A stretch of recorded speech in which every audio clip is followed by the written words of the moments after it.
বন্ধুরা, আমি শ্রুতি। আমি এখন রান্না করব। আজ আমি বানাবো বাঁধাকপির পকোড়া। প্রথমে আমি উনটাকে ভালো করে নিকিয়ে নেব। এই উনটাই আমি প্রথমবার রান্না করছি, তাই আমি পুজো করে নেব।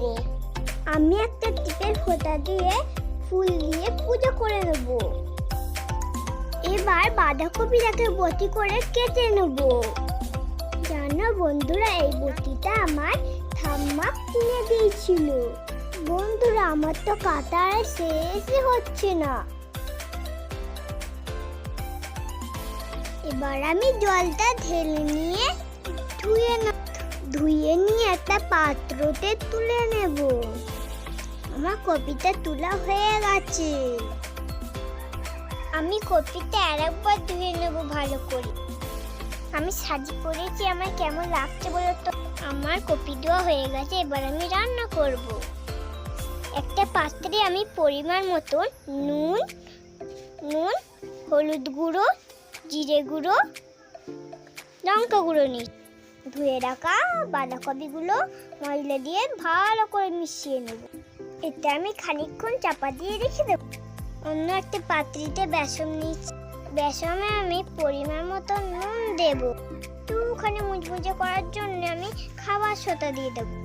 ভালো করে এটা আমি মিশিয়ে নেব। এবার জল দিয়ে দিই।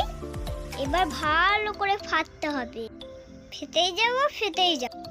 বন্ধুরা, তোমরা কি আমার মতন রান্না করেছো? এবার বেসনের মধ্যে বাঁধাকপিগুলো দিয়ে দেব।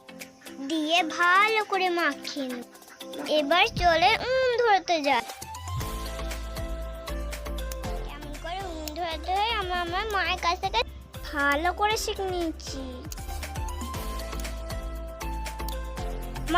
আমার উনুন ধরে গেছে। এবার আমি কড়াই বসিয়ে তেল দিয়ে দিচ্ছি। এবার পকোড়াগুলো ভেজে নেব। উল্টে পাল্টে ভালো করে ভেজে নেব। এগুলো আমি খেতে খুব পছন্দ করি। কিন্তু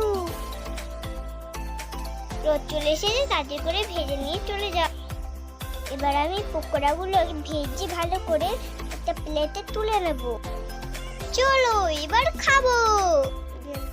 কেমন সাজানো হয়েছে দেখো। এবার সস মাখিয়ে আমি খাবো। দারুণ দারুণ। টাটা বন্ধু।